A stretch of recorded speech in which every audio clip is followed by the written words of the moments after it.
In the second season, there was like some guns involved, and I definitely drove dangerously a few times, which was really fun.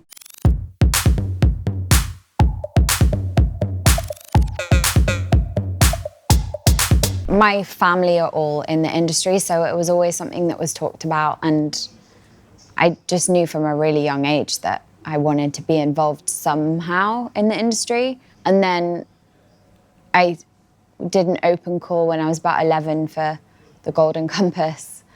And then I sort of begged to try and do as many open calls as I could. And yeah, and then landed my first job at 14. So yeah, I think it was just always in the back of my mind that it was something I wanted to do.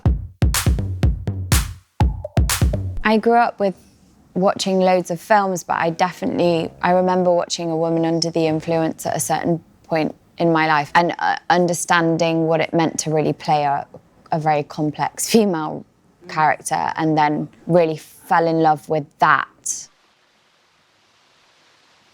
Has she been drinking? Yes. Sure. Oh, sure, I've been drinking. This is a drink, huh? Sure. That was an interesting job in many ways, but I definitely learnt a lot about the kind of roles that I wanted to play in future, and an interesting time in my life. But Rupert Grint is incredible, and loved, what a guy, yeah. I suppose it was like my first stunts.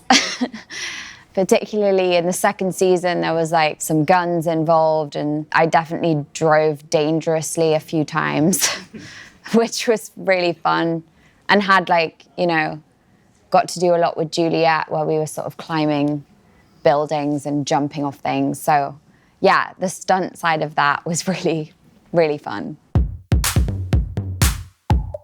Anything where I had to speak and dance at the same time, like learning the dance routines and then having to give an emotional speech over it while you're still sort of in your head counting your steps.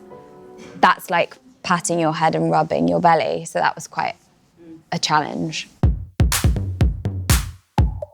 Crazily, I've worked with ActionAid for many years. When I actually went to India with my mother when I was 13. So I've worked with them for a long time, and it's a privilege to work alongside such a brilliant charity that are doing so much for women all over the world that aren't in the privileged position that we are. It's great to give back in that sense and help such a brilliant charity, do whatever I can, whatever small part that is. Yeah, I loved the show. I was there from day one, so as soon as I got the call, I was like, yep, I'm in, 100%. I played myself. Okay. Yes, a heightened version of myself, yeah.